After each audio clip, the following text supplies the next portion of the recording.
नमस्कार दोस्तों, मैं शांतनु राय हमारा इसके इस प्लेटफॉर्म से आप सभी का स्वागत करता हूं। दोस्तों, HMPV वायरस का भारत में भी दस्तक। बेंगलुरु में 3 महीने की एक बच्ची और 8 महीने के एक लड़के में पाया गया HMPV संक्रमण और यह वायरस। बेंगलुरु में HMPV संक्रमण का सच क्या है, चीन से इसका कनेक्शन क्या है, आइए इसके बारे में हम जानते हैं। यह चर्चा में क्यों है? तो जैसा कि आपको पता है कि भारत में HMPV संक्रमण 3 महीने की बच्ची और 8 महीने के एक लड़के में पाया गया है, जिसका इलाज बेंगलुरु के बैप्टिस्ट अस्पताल में किया जा रहा है।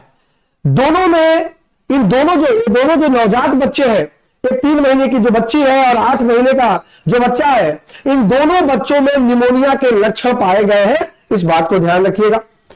चीन से क्या है कनेक्शन HMPV वायरस का?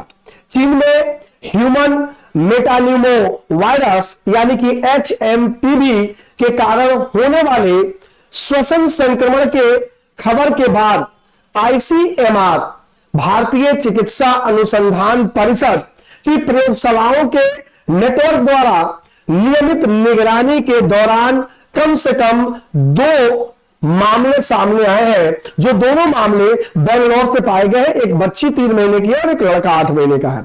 वायरस की स्थिति को स्पष्ट करते हुए केंद्रीय स्वास्थ्य मंत्रालय ने एक बयान जारी किया, जिसमें यह कहा गया है कि HMPV पहले से ही भारत सहित दुनिया भर में प्रचलन में है और HMPV से जुड़ी श्वसन संबंधी बीमारियों के मामले कई देशों में सामने आए हैं।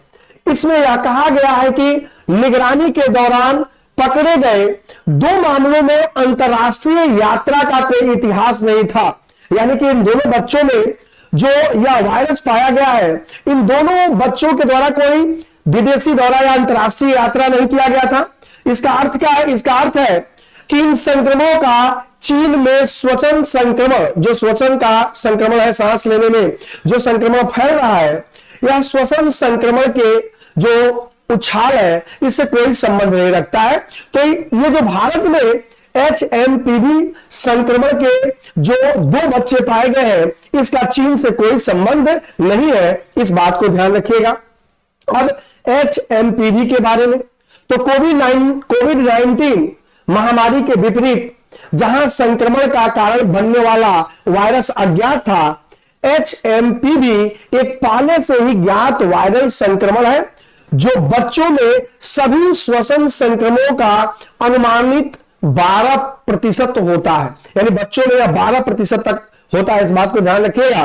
और यह वायरस RSV यानी कि रेसिपिरेटरी सिंसिटियल वायरस से बहुत मिलता जुलता है, जो कि आमतौर पर देखा जाने वाला दूसरा वायरल संक्रमण है।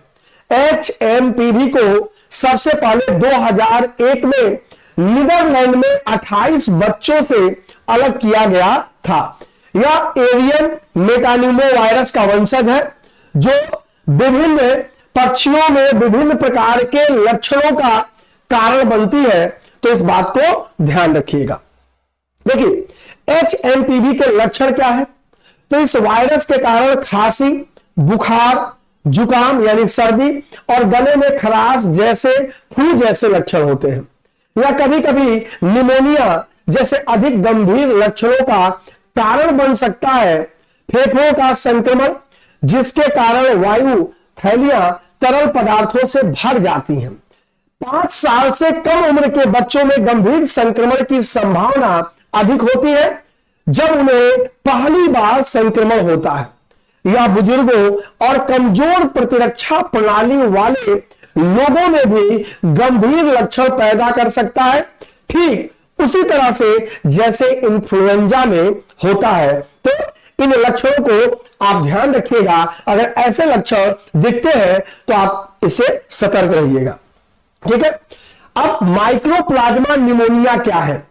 माइक्रोप्लाज्मा निमोनिया क्या है? माइक्रोप्लाज्मा निमोनिया वॉकिंग निमोनिया के सामान्य कारणों में से एक है। बीमारी का एक हल्का रूप, जिसके लिए बिस्तर पर आराम या अस्पताल में भर्ती होने की आवश्यकता नहीं होती है। चीन में 2023 के अंत में माइक्रोप्लाज्मा न्यूमोनिया के मामलों में वास्तव में उछाल आया था, क्योंकि वह अपने कठोर लॉकडाउन से बाहर आ रहा था। महामारी के दौरान संक्रमण की संख्या में कमी आई थी, जिसका कारण मास्क पहनना, हाथ धोना और सामाजिक दूरी बनाए रखना जैसे स्वच्छता प्रोटोकॉल थे। तो ध्यान रखिएगा, अपने आसपास स्वच्छता बनाए रहे और इन लक्षणों को पहचाने। धन्यवाद।